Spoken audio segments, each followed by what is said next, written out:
Hi Nellorians, రేపటి నుంచి మనకి ఎక్స్పో స్టార్ట్ అవుతుంది, A to Z expo. So మన మార్నింగ్ నుంచి అందరూ నెల్లూరియన్స్ రావాలని నేను మనస్ఫూర్తిగా కోరుకుంటున్నాను. సో ఇలాగే అందరికీ బోర్ కూడా ఫీల్ లేకుండా మనకి ఈవినింగ్ నుంచి ఎంటర్టైన్మెంట్ ఈవెంట్స్ కూడా ఉన్నాయి. అలాగే Jabardasth, fashion show, DJ night and everything is arranged. But మీకు ఫేవరెట్ స్టాల్స్ కూడా ఇక్కడ ఉన్నాయి. ఆటోమొబైల్స్ కానీ, బైక్స్ కానీ, ఫుడ్ స్టాల్స్ కానీ, what ever maybe etcetera etcetera.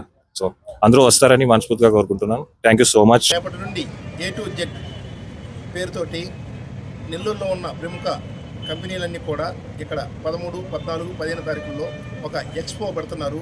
Customers అందరూ కూడా ఒకే దగ్గరకు వచ్చేసి వాళ్ళకి కావాల్సిన ఐటమ్స్ సెలెక్ట్ చేసుకొని ఇక్కడ కొంతమంది రియల్ ఎస్టేట్ వెళ్ళి ఉండొచ్చు, ఇంకా స్కూటర్లలో వెళ్ళి ఉండొచ్చు, కొన్ని ఆఫర్లు పెడుతున్నారు. ఈ ఆఫర్లు అందరూ కూడా నెల్లూరు ప్రజలు ఉపయోగించుకోవాల్సిందిగా కోరుకుంటున్నారు. కనీవిని రీతిలో VSR గ్రూప్